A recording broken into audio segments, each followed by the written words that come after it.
What's up, guys? Brian Ellwood. Welcome back to the Aligned Coach podcast. Hope you guys are buckled in today. I've got a very special guest on the line, a guy by the name of Blake Choisnet. This is a guy that used to be stuck in the 9 to 5, and we worked together to get him going on investing. This guy got to 10 rentals. I don't know how many you have now, but got to 10 faster than anybody I've ever seen. Quit his job, and now is a coach, just absolutely killing it, doing more revenue than I've done in a month. Okay. And got me baffled over here. And I just had to bring you on, Blake, to share your story of how you got into coaching. How did you get to where you are now? Because I think a lot of people are just like, if I could live his lifestyle and make that amount of income, I would be the happiest person on earth. So let's dig into that. But thanks for being on today, man. Yeah, for sure. I'm glad to be here. Yeah. It's funny. I just said happy because we were talking offline about how money does not buy you happiness necessarily. And we can dig into that today because, you know, you're always trying to hit higher and higher levels. But let's start at the beginning. Where were you, like, when you first came to me and you wanted to get into coaching? Talk to me about like where you were then, just in your headspace, and kind of what were you trying to achieve?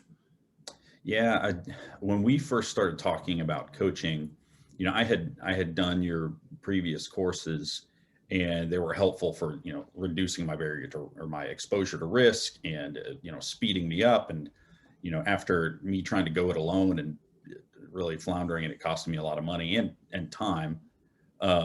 On the front end. So really at that point, I was thinking about, am I going to quit my job? I had already reached financial independence, but I think there was, kind of this identity crisis almost, of fear of, well, if I quit my job, will it work? And, I've never, I didn't grow up with a family of entrepreneurs. I didn't grow up with a family of really high risk takers, though they've been incredibly successful in their own right. My dad's done wonders for our opportunities as kids, compared to what he had.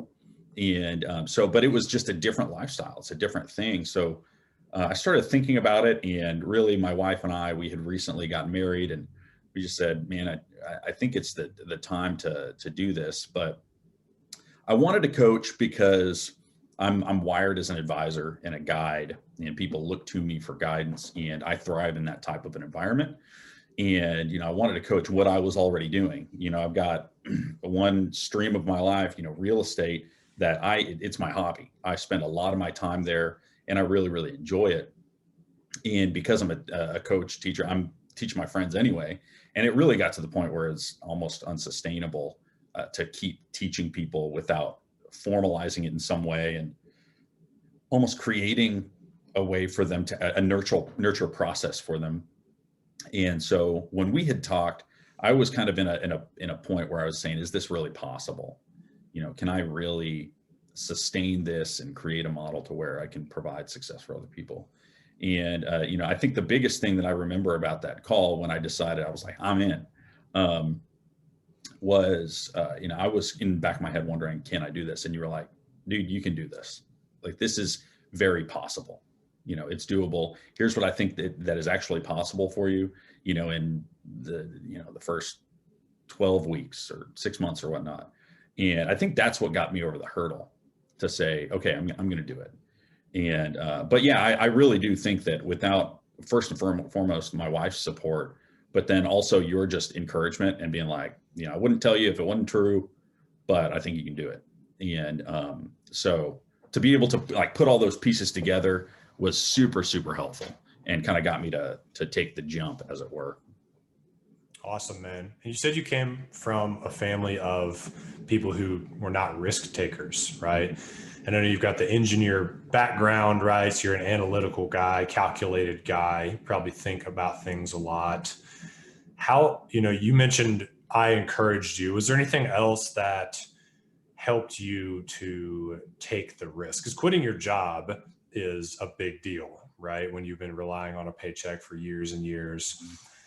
how'd you get the courage as an analytical, like thinker, not risk-taking background kind of guy to just launch into an entrepreneurial endeavor as a coach? Yeah. I mean, while as I've been coaching and studying coaching and adult learning techniques and things like that, I've realized it's helpful for me to understand like when I'm facing an intellectual barrier and when it's a psychological barrier, because those are two. When you run into a challenge, those are the two things that you're running into. The problem is psychological barriers reflect themselves as intellectual barriers. So if you're just scared, like I was just scared, but it represented itself as like, well, I don't know how to start, or what if I don't have enough money, or what if all of those things. That's where I really started to wonder, is there more at play here? Because I have this logic background, this engineering background, that we tend to pride ourselves on logic. But when I ran all my backup numbers, like I had oh no, what happens if this happens? I went, cases, not just A, but B through E, G, and it was logically, I knew it was going to be fine. Even if things didn't work out the way that I wanted them to, I had enough kind of in savings and cash flow from other investments that I could make it for 2 years. And I thought, is it worth just trying for 2 years? And I think it really came down to, I've been wired as a father figure for a lot of people. And my wife and I, we want to have a little army of kiddos in a couple of years. But I really thought of like, what do I want to be able to teach my kid? I want to teach my son how to be brave. And what that requires is actually doing it. And for me, I was just compelled that courage and bravery, what it looked like for me in that moment was to quit my job, because I knew what I wanted to do. And once I was able to identify, you're just scared. It's okay to be scared. But once, I think one of the challenges people have is that they don't identify it as I'm scared. They mask that psychological fear with an intellectual lack, almost like a lack of knowledge of some sort, when really they are just scared that they'll be a failure, or they'll look silly to their spouse or someone they care about, or lose money or whatever it might be. And it's almost like more of an identity type of challenge for them. So once I recognized that and essentially positioned it to myself and realized it was more of a courage thing, or an issue with, are you going to be courageous or brave or not? That's when I was like, I have to do it, because who I am is courageous and brave, and I've got to go do that. So, and man, it's made all the difference. It really has. I mean, we're incredibly happy with our lifestyle. I'm living my perfect day virtually every single day. So I've still got the pour over coffee. When we initially did our mindset exercises, visualization, we're doing pour over every day. But yeah, so it's been a big deal. Love it, man. I love that you brought up the plan A, B, C, D, E, F, G thing too, because I've actually walked through with a lot of clients something, I don't know if we ever did, we might have, but in the past, like, what would be your plan B if this doesn't work out, or plan C or plan D? And it's funny that their plan C or D, usually by the time they get to C or D, it's like, oh, well, I'd just go get my old job back. Right. Yeah. It's like, okay, so you're living plan C or plan D right now. You're already at your worst case scenario. Yeah. So why not take a risk? You only live once. You're in the greatest country, like that will have your back if you fall on your ass. So why not just try it? You know what I mean? Your worst I think case that scenario. was one of the most humbling moments for me when Britt was like, well, what's the worst case scenario? I was like, well, I go back and get my job. Like, you've got good communication skills. You've got degrees in mechanical and aerospace engineering. You're literally a rocket scientist. Like, you're going to be fine. You're going to be able to eat. You'll be okay. Yeah. I think you can find a way to buy some ramen noodles. Right. Yeah. Yeah. Yeah. So when you got into my coaching program, you got into my workshop, tell me what that experience was like. What, I guess, epiphanies or shifts did you make during that time that got you to the successful coaching business that you have now? Yeah, that's a good question, because my plan for coaching was fundamentally different than what you ended up teaching. It was like, start with a low ticket item, find 100,000 people that will do your low ticket item, and which, looking back, is just unsustainable. I think I mentioned to you, I was like, I think I'm going to start with a $47 deal. And you were like, that's a bad idea.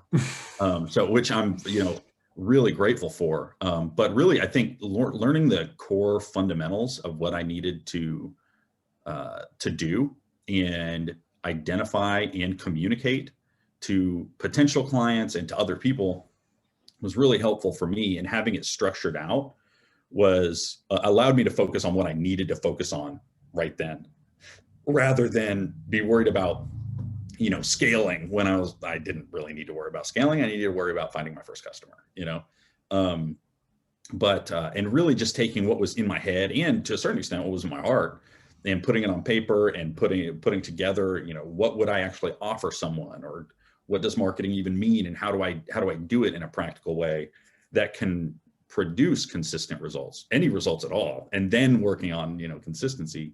But I think initially up front, there was a lot of, I had to focus on being teachable, because I thought I had a really, really good model, but it just wasn't, and I had to trust you on that front. And I'm glad I did, because otherwise I'd not be in the position I'm in. But so one, not having a low ticket item was a big deal. And then focusing on the right things at the right time, rather than, trying to order them differently, I think was really significant for me. Awesome, man. Yeah. And you being coachable made all the difference too, because you might have balked at my suggestions a little bit, like anyone would if they were convicted about something. Mm-hmm. But you just put it to the side and you listened and you took off. I remember, I feel like we were 6-8 weeks in the program and you had already signed a few clients, made 5, 7, 10 grand, something around there. So, you took off quick when it came to getting results. Talk to us about where you are now. Where is your coaching business today? Yeah. Yeah, I wouldn't say I was blown away, because I had confidence that I knew what I was teaching, but my ability to monetize it and convince somebody that they could go through this and it would work, with such a high value or a high dollar ticket value. You're not selling them a pen. You're not selling them something that, is just a McDonald's, the cost of a McDonald's sandwich. It's something that they seriously need to consider.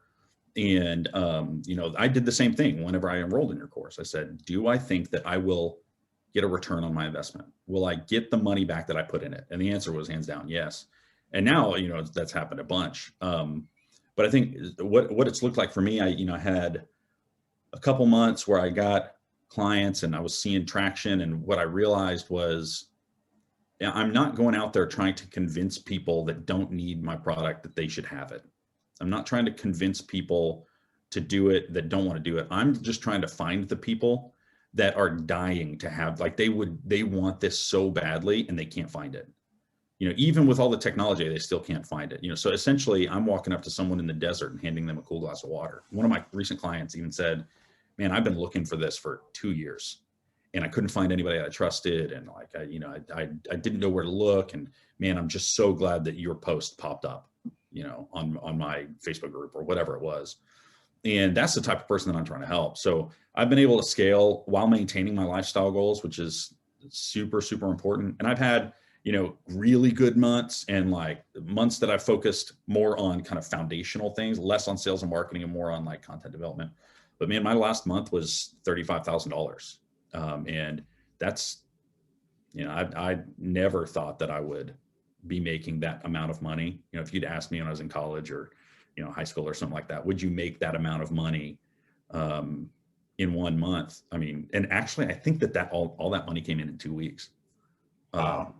And some of it had been nurtured for a little while, but it all rolled in. So and that's been great. It, being able to sustain our lifestyle and be able to give to our community, because of the coaching program has really, put us in a position where my wife and I, we just live a dream life. Like we really do. We get to design how we live and laugh and play and help people and deal with challenges. We even have a lot more flexibility to care for people, with the COVID going on, care for people that are either sick or have family members that are sick and whatnot. So, in the middle of the day, we'll bake some cookies, bring them over and set them on the porch for a friend.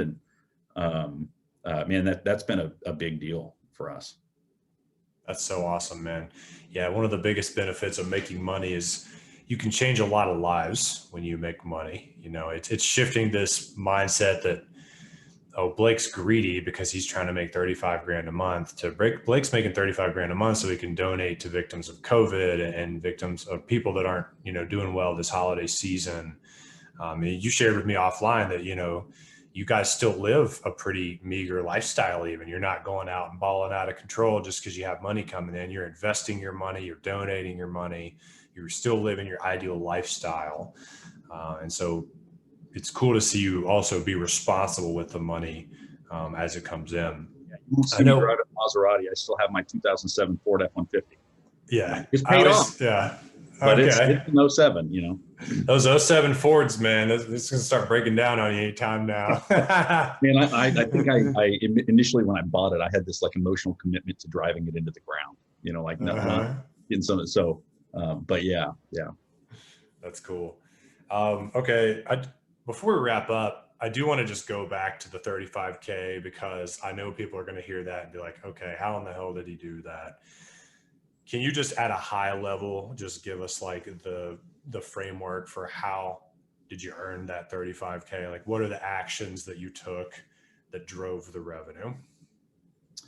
Yeah. So do you mean like the framework that I used or the type of actions that I employed? If you're going to do it again, if you're going to do it again this month, which I'm sure you're at it. Yeah. And you're starting fresh, what would you sit down and work on? What are like the action items that you took to generate leads, and get people on the calls, because I know that's what you did, right? You got leads and you got people on the phone, right? Just give us a little more detail so people can understand what you did. Yeah. And in its simplest form, generate leads and get people on the phone makes a lot of sense. But I think first what I do is define what problem am I trying to solve? So who am I trying to solve that for? And get really specific on what their biggest headaches are. Like the people I'm trying to help, they're new investors and they're 9-to-5ers. They're so burnt out. They're underutilized in their job. They're frustrated and they say, do I really have to do this forever? Like I just come here, I give my time, I go home. Like it's just a gray life. There's no color. It's just gray. And, so that's the person that I'm trying to help. So identifying exactly who that person is allows you to focus on getting the right person on the phone instead of, it's like if you go to a football stadium looking for the next lead ballerina in your show, you're probably not going to look in the right spot. But if you define exactly what you're looking for, then you go hang out where they hang out, like go help where they live and where they exist. And so first identifying who that person is. Then, what do I have to offer them? The second is how can I help them? And what would that actually look like in a way that's understandable to them? So if they say, oh, you're going to help me, what's my answer to that? So I'm going to do A, B, and C for you, or these are the things that I'm giving you that will help you get to wherever you want to go, answering, the frustration that they have in their ideal person. So putting that together and making sure I know what I'm even offering, because is it sustainable for me to say, I'm going to do one-on-one meetings with you for every day until you ROI or every day until, 2024? It's not, because I really do want to have a scalable model for helping people. So, I had to figure out what I was going to offer them. And then I had to figure out how to find those customers. So essentially that's, marketing, but where do they exist? And, I'm not a huge social media person, but you got to go where they exist. My wife has a ballet studio for littles ages 2 to 7. And when we market, we have to go where her ideal customer goes. And her ideal customer isn't the ballerina, it's the mom. It's the parent that is putting their kid in there. And so we go to, it's a faith-based studio. So we put up flyers at churches and we put up flyers at, parks and stuff like that. And in the same way, I want to go to the right places where they exist. And those people are in Facebook groups. They're on Bigger Pockets. They're having those types of conversations with people trying to learn. And so then after I, connect with them there, I'm trying to figure out, well, how can I identify if they actually need what I'm offering? Because I don't just want to convince somebody to buy my product if it doesn't help them. And because I'm motivated by seeing people successful, I actually measure my success by the amount of units that my students get, not by the amount of money in my in my program or monthly revenue or whatnot. Right. That's You know, awesome. I'm more motivated by seeing a guy in my program who had analysis paralysis get 3 duplexes in 2 months than I am about signing another, 10 students. And so, so I want to identify, can I actually help them? And so we'll get on the phone, and I'm just seeking to understand, what are the biggest challenges that they're having, and where do they want their life to go, and how are they going to get there? And if they have barriers that I can help with, I tell them what I, dreamt up earlier on, like what I can offer them, my offer. Hey, this is how I can help. If that would be valuable to you, let me know. And then at that point they, hop in. But, when I started, I didn't build out the program first. I didn't spend 2 years doing R&D. I had to make sure that the offer that I put together was actually valuable to people. And if it wasn't valuable to them, then that saves me a lot of time instead of spending a bunch of money building something out. But I essentially said, hey, this is what I'm going to do, and this is what I can help with. And I built it as I went. And I think that was incredibly helpful, because it continued to validate that it's valuable for them, while at the same time helping me understand what they actually need. If I had put out a bullet point list, I'd probably gotten the first 2 right and then mixed up the rest of them. So it allowed me to curate with them too. So that's another thing I do, is I would repeat that, I wouldn't build the entire thing out at first. So. Dude, that was so good. I think a lot of people hearing that are just, it's going to cause them to like maybe pump the brakes on what they were thinking they were supposed to do to scale their coaching business. Cause I don't think I've ever heard a more like authentic or genuine or just human answer to that question than what you just said, which was like, okay, I'm thinking, what can I genuinely help people with? And then I'm going to find people and seeing if they really need what I have. And if so, I'll offer it to them. So you're literally like just getting back to the bare bones of things. Like, what do I have to offer? What does the market need? Where are those people at? And do they need my help or not? So you're not trying to fit a square peg in a round hole. You're not thinking that getting to 1,000 YouTube subscribers is the goal. The goal is to change lives, and you're going to do it. And you're not worried about monthly revenue. You're worried about student results. That's something that I've seen hardly anybody talk about in the coaching space, is like, I track my results based upon how my students do, not based upon my bank account. And dude, to me, hearing you say all that, it's no surprise why you're doing so well, because you're just coming at it from this authentic, genuine place of service. You're not just doing it to make another chunk of cash. And I'm just going to go pop some popcorn and watch you go, man. Cause I'm so excited to see where you take your career from here. Yeah. I'm glad, man. I really am grateful for your guidance as well. You were a big part of it. That's awesome, man. So if people want to connect with you, find out more about what you do, I know you coach real estate. It might not be, this podcast used to be about real estate. Probably have people who still are interested in real estate listening. I cannot recommend anyone better than Blake, guys. Like, he's been my most successful student by far, and your client results are just through the roof in your new program. So if someone wants to connect with you about real estate, coaching, whatever, what's the best place for them to go? Yeah, best place for them to go is my website, BlakeChoisnet.com. That last name is going to be spelled a little bit weird. Blake, CHOISNET.com. That's probably the best place. You can schedule some time with me, or do a little bit of research, see a few testimonials, and do some kind of beginning front end evaluation of, are the problems that he's solving, are those the problems I'm having? And if they are, great, let's set aside some time to talk.